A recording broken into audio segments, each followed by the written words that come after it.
Greetings, first of all. My name is Sam Wambayo, a visionary, but also co-founder with my friends. Thank you, Sam. And so our big Give appeal this year is called Keeping Children Safe in Kampala, and it's going to run from the 28th of November to the 5th of December.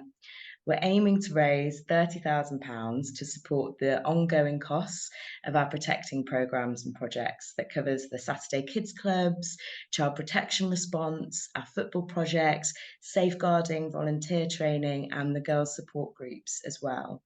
So before we look at each of our protecting projects in more detail, could you please tell us a bit about the current situation in Kampala and why our protecting projects are so important at the moment?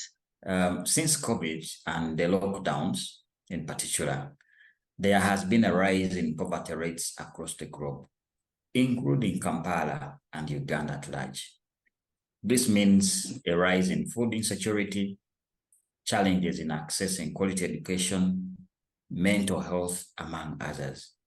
And the most at-risk groups are young children and teenagers. Thank you.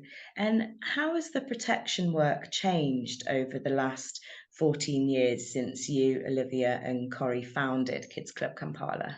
It has been a learning curve at first, especially with meager resources, but now we are more engaged with local communities, the police, and the communities at large to ensure that everyone is safe, but especially the children. So the relationship we have now is more stronger than before. Brilliant. Thank you. So as part of our appeal, we are aiming to raise enough money to support over 1,000 children and young people with a safe space to relax, play and learn through our Saturday Kids Clubs, our football training and our girls support groups. Could you tell us a little bit more about these areas, please? Well, the slums and the ghettos are not particularly easy places to live in the entire world, not only in Uganda. So our interventions are to give safe spaces to the kids to have an opportunity to play, have fun, and be kids through our kids clubs, but also give boys a chance to develop their football passion into reality and to empower girls to stand up their rights and watch over each other, share knowledge on period poverty, as we supply them with sanitary towels, among others. Our Saturday Kids Clubs were our first project, and it's where our name comes from. It's at the centre of what we do as an organisation. Do you think you could tell us a little bit more about how the Saturday Kids Clubs run and why you started the clubs? Well, thank you for that question. This used to be either two people or a lone man with a backpack full of play equipments. And that lone man was myself, carrying my backpack, where I would play with the kids, but also give them a word of encouragement, sometimes from the Bible, and sometimes just an awareness word, maybe of their environment in terms of security or hygiene. But since then, our mandate has widened to support more things in their lives. And right now, we are working, we started, for example, working in 2 places, reached over 28 communities across the city with so many volunteers from these communities taking a word of hope to the vulnerable children and ensuring that the children have a chance to be kids. So right now we're in so many places, but we just began with 2 specific communities. So it would be really wonderful, Sam, if you could share a little bit more about what life might be like for a child living in the slums, because I think that it's amazing, the way that we started when you mentioned it was you with a backpack, just going and sort of giving children a bit of playtime and a bit of hope. So could you just let us know what it might be like for a child day to day living in a slum community? Yeah, so to try and paint a picture, which is not very easy, because I also want to be I don't want to appear insensitive to these communities, but to paint a picture that you enter into this community and you have so many makeshifts together. You have, their homes. To them, these are their houses, but these are small makeshifts, sometimes made out of mud, others made out of polythene papers, plastics that they choose. They just go and collect from the communities. So these are assembled together and form some kind of shelter. So you are in this place with so many of these things, and mostly located in the wetlands. So these areas actually flood when there's too much water or too much rain, and they are like channels of sewage oozing through these homes. But you don't blame them. These are the cheapest places for them to stay, because the city is very expensive. So in these makeshifts, you'll find a small, we call them mats, not like proper beddings, actually. You find like a mat, and in most cases, you find that the clothes that the mom uses during the time, in the night, she takes them off and covers the kids. And they struggle to find a meal. Sometimes they have like one meal a day, or they could even go without a meal. The easiest source of employment for these people is either to sweep the streets, go into prostitution, sell alcohol. Some of them become like pickpocketers or phone snatchers on the street, on the streets. So these communities are predominantly full of gang violence, theft, prostitution, drug addict. They are like alcohol addicts in these communities. And to say, but that's what I can really paint in a nutshell. So these communities are not safe for the children at all. First of all, they are close to one another. There is not enough space for the kids to play. You can't say that you find a football pitch in this community, neither some good space where these kids can play, and when they are actually very safe.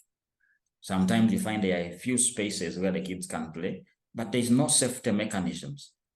Anyone can simply come in and take advantage of these kids.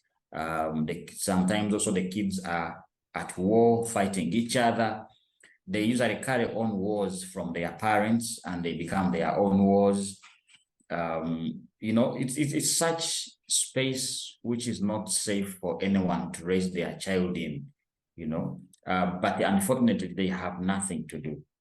So the kids lack education, lack safe spaces to play. They're struggling with food, lack of clean water in these communities, very little government interventions, but these are the kind of communities we are working with. The good news is that we have people or institutions like Kids Club Kampala, which comes in with a holistic intervention and handles and creates a sense of hope, and just ensuring that the kids or these families have someone they can trust that is there for them. This is who we are as Kids Club Kampala in these communities. Thank you very much. So there are many challenges that girls face in Kampala. So we also run our girls support groups with over 700 groups taking place per year. Could you tell us a little bit more about how the girls project groups run and how these are addressing challenges girls face, such as period poverty? Thank you. Thank you for the question. Yes, to put context, first of all, with some figures, Uganda has one of the highest rates of teenage pregnancy in the world, with 1 in 4 teenage girls becoming pregnant before they are 19. Nearly 1 in 2 girls in Uganda are married off before the age of 18. and around 2.4 million are engaged in child labor. Girls and young women in Kampala slums are particularly vulnerable to sexual exploitation and abuse, gender-based violence, teenage pregnancy, early or forced marriage, and of course, HIV infections. As Kids Club Kampala, our intervention is to ensure that the girls are empowered to stand up their rights, support each other when faced with danger or challenges or in situations of adversity, that they can actually support and stand up for one another. Uplift them. We usually want to make sure that we have uplifted them from period poverty with relevant information and provide them with sanitary towels as well. So this is what we do as an organization. The slums can be a challenging place to grow up for boys as well. And, we started our football project for teenage boys to give them a safe space to belong and support each other. And the football team also recently won a cup. Could you tell us a bit more about the football project, Sam? Well, during the course of our operations, we discovered that the boys generally love to come together through football more than anything else, So what we did, or what we do, is to ensure that we provide a safe way of how we can facilitate them having fun, loving with one another, and but also to boost their team spirit and strength by providing safe grounds for them to play, provide the equipment, provide the advisory, but also use that opportunity to speak to them, teach them on a couple of things, helping them understand the dangers they face, but also to uplift them generally as a boy child. We are also usually invited to participate in different tournaments, and our teams are super good. There is a lot of team spirit. There is a lot of talent, and tapped talent in these communities. So, for example, in the recent Urafiki Boys League, we emerged winners. And not the first time, but most of these leagues that we have been invited, to, like the Crane Cup, our teams usually win, which is a good thing. And we think these boys need more of support, and not only in areas where we operate, but also in other areas that the boys are missing out. So for institutions in those areas, we'd encourage them to, tap onto these talents, help these boys out. And who knows, we will have so many football champions coming from these communities. Thank you. Oh, that's fantastic, Sam. Thank you so much. And I think just everything you've said really just showcases how amazing Kids Club Kampala are as an organisation. You talked about a holistic approach and how all of these sort of different projects actually contribute to creating a life for a child that's full of hope and support and positivity, and really showcasing that these kids have loads of potential. And for us, I suppose, for me, that's why I really love Kids Club Kampala, because it works in so many different areas to, whether that be education, whether that be football, whether it's talking to girls and empowering them about their rights. There's so many different things that we do. There's so many touch points and where we can support different kids, because we know that not all kids are going to like football, or not all kids can cope with maybe like a group counselling environment, but it's about looking after the individual child and seeing what support they need and then working to provide that, which is what I really love. Thank you. As you know, we recently commissioned an independent evaluation which highlighted that our child protection projects are the most impactful of our projects, which are in need of further scaling up to reach more at-risk children. Could you tell us a bit more about your thoughts about this? Well, first of all, it was very encouraging to get such feedback on our projects, especially the child protection initiatives, But secondly, it's also important for us to note that our child protection initiatives work as preventive measures, to risks that these children would otherwise be exposed to. And in all cases, actually, prevention is better than cure. And this is why our initiatives are highly credited. And if you did any research in our communities, you find that the community leaders love us, and the entire communities actually love us, and they love what we do. Thank you. And our independent evaluation also highlighted that we are one of the only organisations taking this approach to advocate for children at risk in Kampala. Could you please tell me a bit more about this? That sounds like probably a question of half empty, half full glass.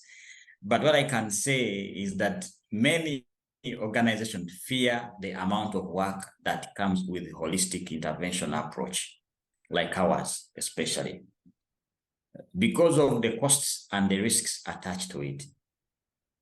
But guess what? We are not scared of that, and we think it's the best thing to do. Help people holistically, and then afterwards, you can say, I am done. I have served, I have done, the best that I can do. And the people will be like, yes, we are now good to go. We don't need your support all the time. We don't have to be tied to people. So what we are doing is actually the best. Handle it holistically, so that by the time you say, I am done with this project, the person is independent. They are able to run their life. Thank you. Yeah, fantastic. Thank you. And so this week we will be sharing the stories of some of our staff who are working hard to keep children safe in Kampala's slums. Could you tell us a bit more about the staff team working on these projects? Our gallant men and women are mostly in two categories: those working as first responders in the field, and those who labor through play, education, counseling, guidance, administration, and fundraising, among others. We have those that volunteer their time and those that are remunerated. So many to mention, but for me, as a visionary and the co-founder, I want to salute all. They do a noble job. They do a noble cause. Thank you. Brilliant, Sam. Thank you.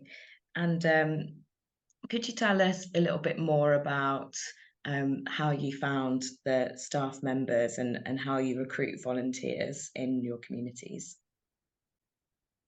Yes, so most of our safeguarding officers, most of our counselors, our teachers actually come from within the same communities. Our work as the central administration is to ensure that they are trained and well-equipped to do their job. So we have no reason to get someone from a different area to come and work in a different area that they do not really understand the geographies, or they do not have the local knowledge. We call it the local knowledge of that particular community. And that explains why actually our projects are working out well, because they are run by people who understand their own communities and their people. Thank you. So part of the Big Give funding will support the funding of new community safeguarding volunteers. Could you tell us a little bit more about the work that the volunteers do? Well, our community safeguarding officers and volunteers work as we call them our child protection officers. They are our first responders. They are our watchdogs. They are trained to manage cases of conflict so that our communities are safe. But also they themselves are trained to be approachable, by children in cases of adversity or issues that they need to be reported. So they are approachable. They are the kind of people that you can easily approach. And shockingly, in most cases, you find that the community's approach our safeguarding officers earlier or before they can even think of going to the police. So every year we recruit, train, equip these community members to become safeguarding officers in their communities. And that's how we actually ensuring that the communities where we work are safe for everybody. They are safe for the children, safe for the young girls, safe for the women, safe for the gentlemen. They are safe for everybody. So we collect data to measure the impact of our projects, and we also collect impact stories and case studies across our projects as well. Please could you tell us about a recent impact story from one of our protecting projects? Well, I have thousands of stories that I can tell you with these regards, but a quick one is one of the boys, Peter, that was at our offices here recently. And before we had an interaction, I asked him to remind me where we first met. And his response was that I came to Katanga Center where you guys were operating. I came to you yourself. I narrated the kind of situation I was going through. First of all, I had nowhere to stay. Secondly, my mom also was just wandering around. We were desperate. I was not at school. But when I came to you, you assigned me to one of your staff who was at Katanga at that point in time. And she went ahead, recruited me, took me through the application forms there, and then there were no questions, there were no elements of doubt. She recruited me onto your sponsorship project, and you took me to your Ewafe home where I stayed tentatively as you're looking for a school. Then you took me to a boarding school. Here I am after 10 years, an adult, he's graduated, he's now looking for a job. Such an amazing impact story is very touching. I can't narrate it the same way he did, but when he's narrating it, you just see tears, oozing out of your eyes. But it's such an amazing job that we do as Kids Club Kampala. Thank you for sharing that, Sam. It is really touching. And I suppose, we think about how we're supporting over 300,000 children and their families per year. And each of those 300,000 people have their own story and have a way, that they came into the project and a story about how we supported them. So thank you for sharing that. That was really wonderful to hear. Thank you. Thank you. And lastly, so what do you think will be the challenges, but also the future plans for the Protecting Project for the year ahead? Well, I can tell you as Uncle Sam, that's how I'm called in the communities. I can assure you that there has been an increase in hatred towards one another in this world. With increasing wars, with the climatic catastrophes, the world has become more risky for the vulnerable groups than it has been before. This means our work and interventions have never been needed like they are ahead. Our biggest challenge has been the finances, but we have already been requested to extend our work to even more communities. We have been asked to go to northwestern Uganda, the district of Zombo. We've been asked to go to a particular area in Gulu. We have been requested to go to South Sudan. Our work is so much needed in all these communities. Our challenge and constraint are the finances. So I would say that we are not changing the way we operate, because ideally it's the best. A holistic intervention is what every human being is looking out for. But the means and mechanisms to expand our work even more compared to the level of hatred and the poverty levels right now, you know, the catastrophes and how people are living is what we don't have. But we are hopeful that we will have people of like-mindedness. We will have people who are willing to see a world where hope is extended to the vulnerable groups coming into support. You know, we are hopeful that we will see a world where people wish to love on one another, extending their support to an institution like Kids Club Kampala, which works in the same way. Thank you. Thank you, Sam. And I suppose, you know, next year we're turning 15 years old, which is amazing, really. So we'll be doing lots more, you know, stories and sharing our impact a lot more next year.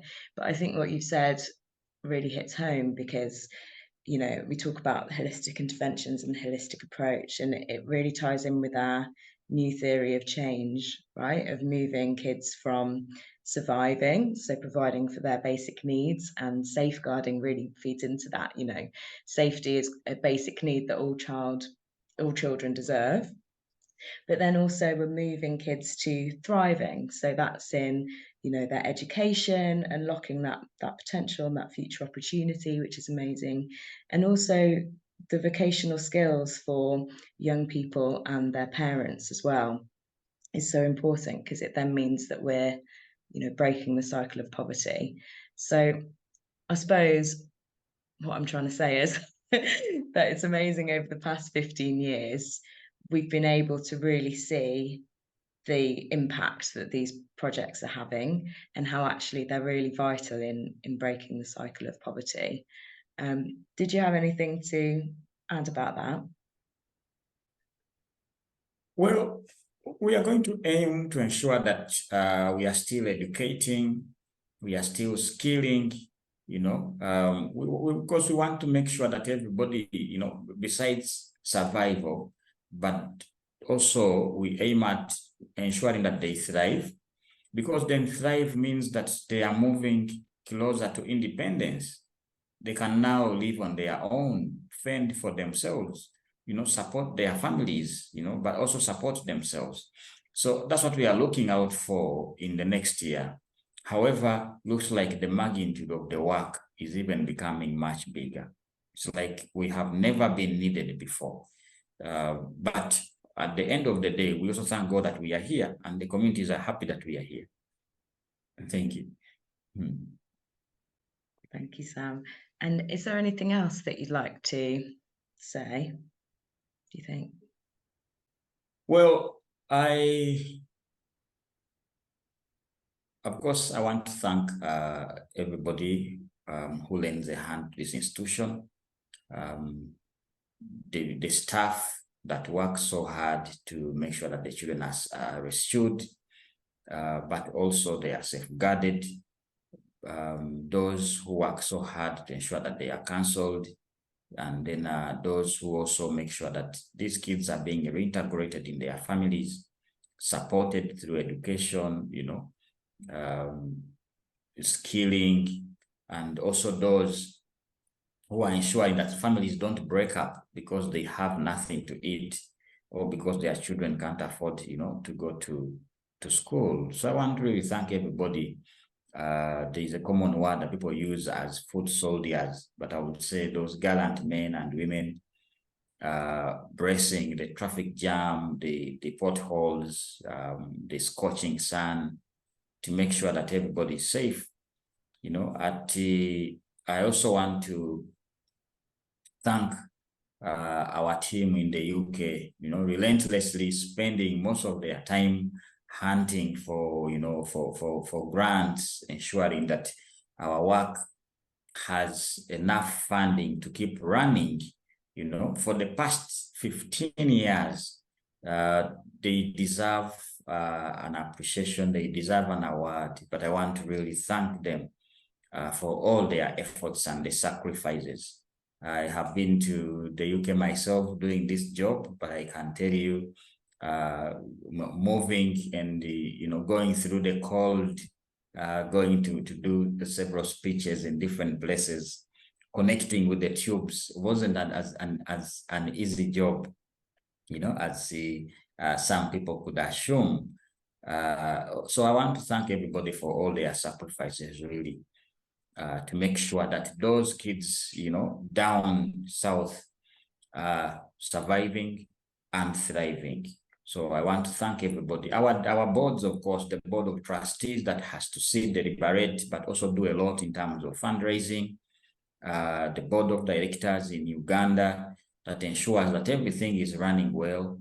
I really want to thank them. This is a good opportunity to let everybody know that myself as a visionary co-director, but also with my colleagues, Corey and Olivia, are very happy for everybody's effort towards making sure that this institution stands. I thank you all.